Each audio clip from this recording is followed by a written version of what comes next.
For those of you joining us on Zoom, you can participate by using the raise hand function. We will take your questions once we have fielded the questions here in Columbus. As a reminder, here in the room, please no video recording during the press conferences.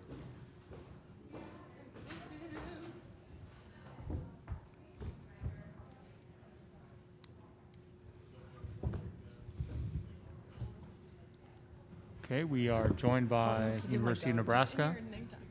Coach, if you'd like, please give us an opening statement.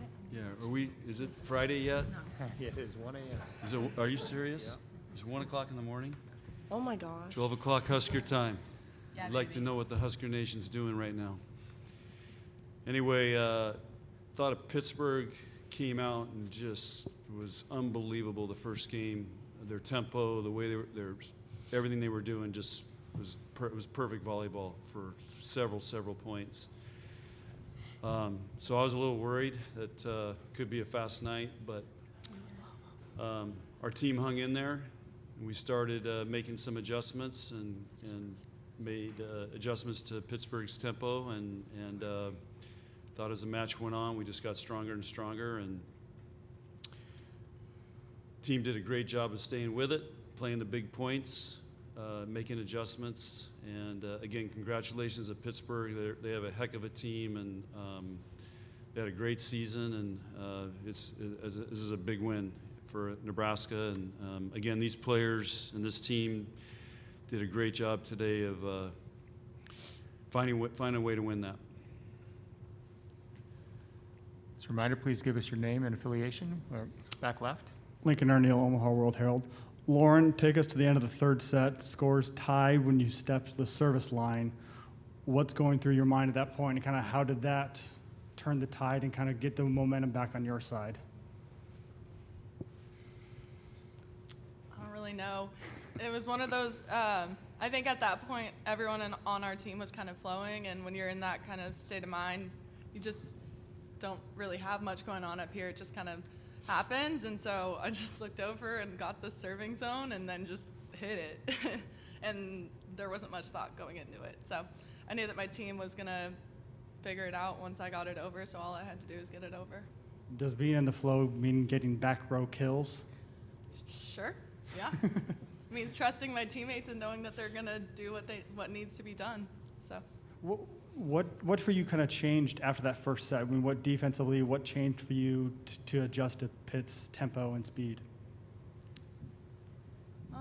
I think we did a good job of we knew what they were going to do. We just weren't necessarily executing. It was a lot faster than we thought it was going to be. So we were kind of guessing a little bit earlier and not going when we should have. And so we just calmed down and stuck to our game plan, and that worked out for us. Yeah, and I feel like Pitt has a really good offense when they're in system, and it's really fast and it's hard to stop. So I thought we started thumping our serves a little bit more, getting them more out of system, and then we could kind of know where the ball was going, whereas when they were in system, they were setting those middles, and it's really hard to stop that type of offense. Okay, we'll go back right and then back left. Brent Wagner from the Lincoln Journal-Star. Nick Lynn, you guys are the number 10 seed, and you've reached the national championship match.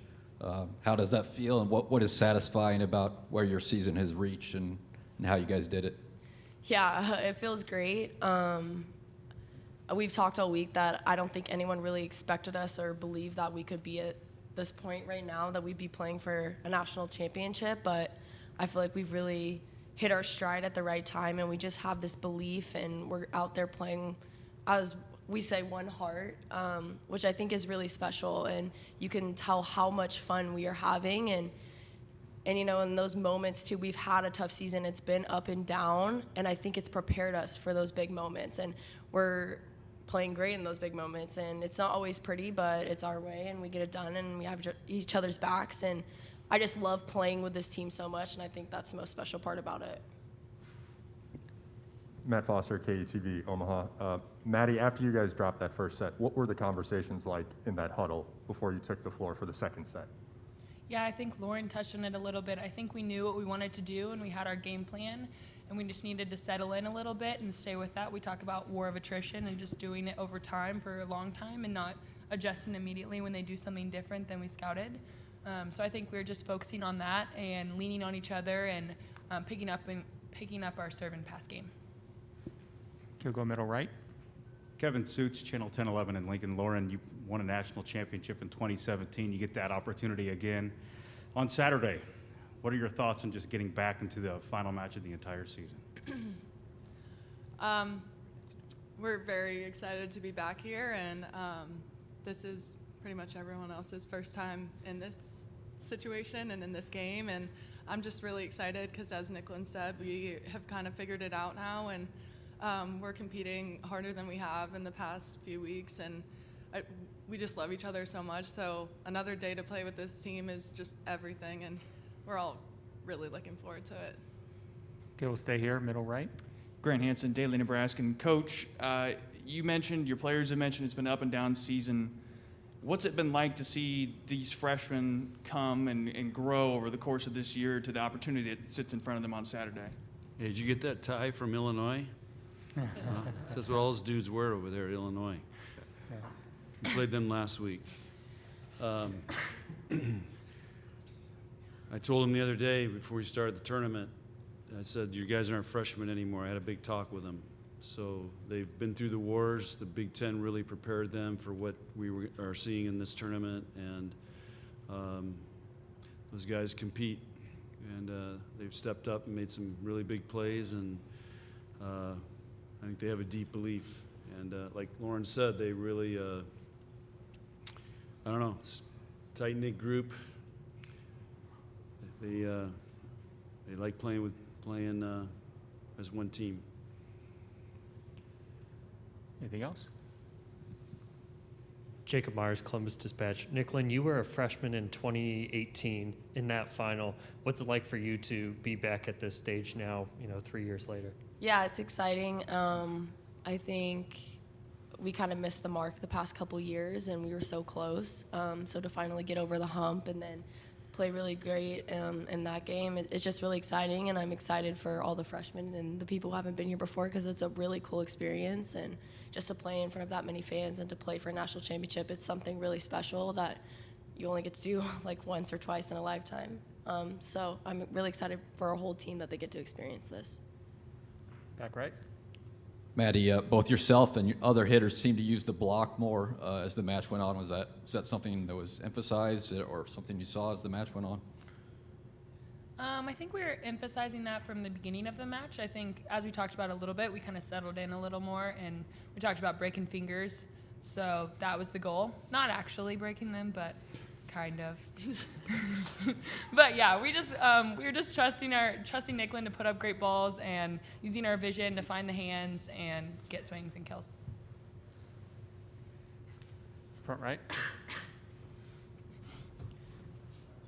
Yeah, Coach Cook, obviously this is going to be another showcase for the Big Ten. People can sometimes take for granted how great the conference is, how great your program is, but can you speak to that, like what you have to do to stay at this level, have another chance now at a sixth national championship? Well, I said at the beginning of the tournament, I said how tough. I thought this was the most competitive Big Ten conference since I've been coaching in the Big Ten. And I knew it would prepare all the Big Ten teams to do really well. Unfortunately, we have to eliminate each other along the way. But you're seeing the results of that, and it was a really, really challenging 10 weeks to play in this conference. But if you can survive it, and again, I got to give a lot of credit to Lauren and Nicklin and Maddie are leaders on this team, that they kept this team with it. We could have packed it in, and we lost 3 out of 4 matches, I think, at one point in the Big Ten. I think we lost, it was 6 or 7 deuce games that we lost those matches. And so they've stayed with it, and they kept believing, and they kept getting better. And that's really hard to do for 10 weeks. And it's one of the reasons I think we've made it this far, and same for Wisconsin. Okay, we'll go to the left here. Nicklin, it's one thing to watch Pitt's speed and power on tape. What was it like to experience it that first set? And then what kind of adjustments do you, especially with the block, make to kind of counter that? Yeah, it was kind of like a shock at first. You almost feel like super late. But I thought I kind of started going early, and I think the pins did just to get on time with the tempo. And when it's that fast, they tend to hit a little bit more wrist away and cross. And so we were kind of setting up a little bit more inside, taking that away from them. And I thought everyone made great adjustments throughout the match because they were on fire in that first set. But overall, I thought we adjusted really well, and yeah. Okay, we'll pause here real quick to check with our media on Zoom. No questions on Zoom, thank you. Okay, middle right. Nicklin, I know the match just got over, have you seen a screenshot of your reaction on Lauren's back row kill, or do you have any idea what happened as you celebrated? I have no idea. I can't wait, though. I'm sure it's entertaining. I know. Sometimes they're ugly, though. Back right. John, how big was the turnaround from the first set? How bad was it in the first set? I was thinking we were in trouble, and because Pittsburgh, like I said, they almost played a perfect game that first game. But one thing we talk about, we just got to stay with it. We got to wear them down and hang in there, and they did a great job of that because we could have got discouraged pretty easily because, they were doing some really high-level stuff. Okay, anything else? Okay, middle left. It's the third time with Wisconsin. Lauren, you looking forward to that opportunity to play Wisconsin the third time this year? Definitely.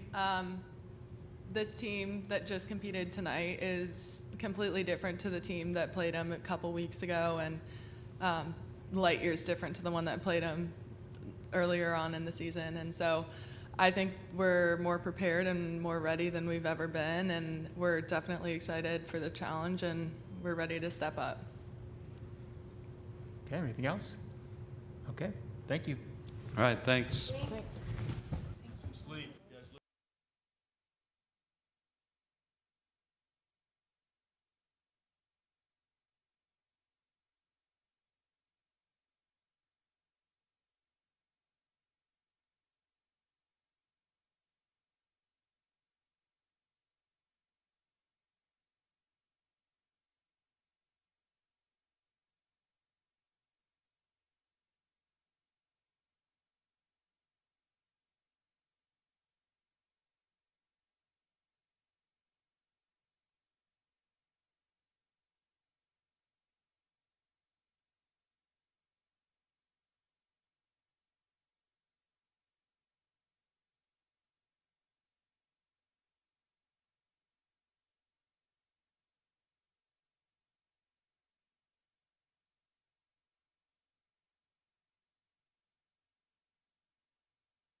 Okay, we're joined by the University of Pittsburgh. Coach, if we could have opening statement, then we'll take questions. I'd like to congratulate Nebraska on advancing and a hard-fought win and a great season. We were close. We weren't quite good enough tonight in a couple areas. So it stings because we feel like we could have played a little bit better. But what hasn't stung at all is spending time with this group all year. I'm really proud to be associated with this team and our city, and I'm just so grateful for all the hard work of our teams put in this year, and especially for the four seniors who I care about dearly. And it was always going to be a sad ending to say goodbye to them, even if we won it. So they will be very dearly missed. Okay, questions? Front left. Craig Meyer from the Pittsburgh Post-Gazette. Dan, you had talked about some of those mistakes there, some of the shortcomings. What did you things like service errors stand out from looking at the box score, but what to you were, I guess, some of the bigger mistakes that you saw from your team tonight? Well, the service errors were a factor, and but mostly I just thought that we didn't have a great night offensively. Not one of our pins hit over 200. That's the first time ever. I mean, I think even in the last couple of years, I don't ever remember a game like that. So it's hard to beat a team without at least one of your pins having a pretty good night. I was proud of our defensive effort, but I guess if I was impressed by one thing with Nebraska, I was really impressed with their serving. It was they kept the heat on us all night, and they definitely. I thought the serve pass would be closer. I feel like they definitely won that. All right. Griffin Floyd, Pittsburgh Sports Now. After the game was over, you guys kind of shared a moment with some Panther fans down on the baseline. Can you guys tell me what went into that and just kind of what was going on there? With the fans in the stands? Yeah, so, after we kind of got it together with each other, shared our moments with each other as a team, we obviously had a pretty good family and friends section, and so to be able to go and, be with them in that moment was special. We have people that traveled in from all over to be here for the night, and so sharing a moment with them, our family, our loved ones who have supported us for 5 years in Pittsburgh meant a lot. Back left. Alex Lembeck, Panther Lair. When you guys are in that fourth set trying to claw back from an early deficit, what are you guys telling each other in between points as you come together on points you win and points you lose? I think the main thing we were just telling each other is just at any moment we can play better, Something Fish said was, it doesn't matter what we've done the last 2 sets, it matters what we do right now. So I think we were trying to echo that with each other.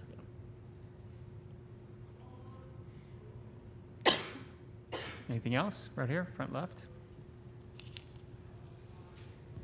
Yeah, I guess defensively for Nebraska, you can look at some of the stats going into this match as far as opponents' hit percentage. I mean, as players, the ones who are out there having to face them, where do you sort of see those challenges that they present defensively the most? What makes them such a difficult team to go against? I think their defense didn't affect us maybe as much as it shows. I think it was our offense that struggled a lot. Whether it was setting, whether it was out of system setting, or anybody else setting, and then our hitters not being in rhythm and getting to the ball, and then when we get a good set, not taking advantage of it. I would say that factor was more on our side of the net than what they were doing. Middle left. Lincoln Area, Omaha World Herald. Kayla, coach said that Nebraska stressed y'all on with their serve. What was it like playing serve receive, and what was going on out there in that aspect? Yeah, I think I just don't know if our vision as passers was good enough. And then stemming from that, if, you know, and by vision, I mean, you know, are we looking at the arm? Are we looking where they're facing and turning, things like that? And then I just don't think that we were tough enough in there. Serve receive is a pretty big mental game. And when you're constantly getting served at again and again and again, you gotta be gritty. And I don't think we showed enough grit back there tonight. Front left. Y'all have been asked a little bit earlier about an interaction, you know, with some fans after the match. There, you know, there was a moment before then when the two of you and Kylie were on the court and kind of embraced, and then went over to coaches and you know, and hugged them. What in moments like that do y'all say to each other? And I guess what's that like to kind of be able to savor those final moments as a team out there on the court? All we can really say is I love you. You know, there's not a lot of words you can put together to sum up so many years of time spent together, memories created together. You know, there's not really a sentence that covers it. And so it was just a lot of I love you, and I'm grateful for you. Thank you. You know, we've put a lot of work in, but we've also just put a lot of work into our relationships. And I think in that moment, it's just gratitude for that. Yeah, let's do that. Okay, let's check with Zoom real quick to see if we have any questions. Thank you. No questions on Zoom. Okay, return here. Anything else? Sure, back here, front left. Dan, we can look at all the wins and all the accomplishments of this program over the past 5 years, but I mean, for someone who's seen it up close, what sort of an impact and a legacy have these two players left with this program? Well, I think they're two of the greatest Pitt players ever for any sport. I mean, they're both on the varsity walk already, which is unique. But they've, you know, they've set the tone for how we do business for the last 5 years, and yeah, I don't know if I can put it into words. They just, I love them both a lot, and we would not be here without them. And for Kayla and Chi both, I mean, when it's obviously difficult to process in a moment like this, but when when it sort of settles and the pain subsides a bit, when y'all look back on your time at Pitt, what do you think y'all look back on with the most fondness?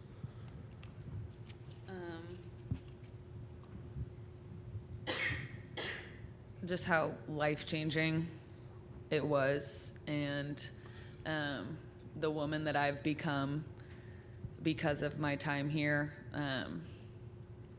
When I was just up with my mom, she was like, who would have thought that, you know, when you were 16 years old and committed to come here, that this is where you would be. And so a lot of gratitude and just a whole lot of love. I think I'll be most grateful for just all the good people that I have in my life now. Like, this has just been a place where I just, like, I'm just surrounded by good people every day. And, like, that is priceless, 100%, because I think it's easy, like, to get lost in the grind and, like, the day in, day out, and not really just look around and be like, wow, like, I'm around good people every day. Like, that is amazing. And every day, new freshmen come in, new transfers come in, and it's just good people. And, like, that's what I'm going to look back on. It's just like, wow, I got to be around a lot of really cool and good people. And people like Kayla and people like Fish that I'm just going to have in my life forever. So I'm going to be thankful for that. Yeah. Okay, anything else? Okay, thank you so much.